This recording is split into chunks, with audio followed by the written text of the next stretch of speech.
पंचायत समिती मतदारसंघातून सौ माया सुधीर लोखंडे यांची सदस्यपदी निवड झाल्याबद्दल खूप खूप शुभेच्छा।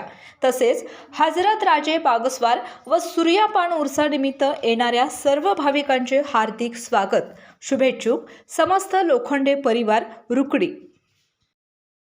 नमस्कार, मी सर माया सुधीर लोखंडे। माझी रुकडी पंचायत समितीत निवड झाल्याबद्दल, तसेच जिल्ह्याचे लाडके खासदार धैर्यशील मान्यदादा तसेच निवेदिता वहिनी साहेब यांचे मनापासून आभार मानते। तसेच माझे मिस्टर सुधीर काकासू लोखंडे, तसेच माझ्या भावासारखे माझ्या पाठीशी उभे राहणारे शमीवेल दादा यांचे मी खूप खूप मनापासून आभार मानते। तसेच माझ्या मतदारसंघातील बंधू भगिनींचं आणि माता भगिनींचं मी मनापासून आभार मानते। माझ्या मतदारसंघाचा विकास हाच माझा ध्यास। येणाऱ्या 5 वर्षात माझ्या मतदारसंघाचा विकास करण्यासाठी मी कटिबद्ध राहीन।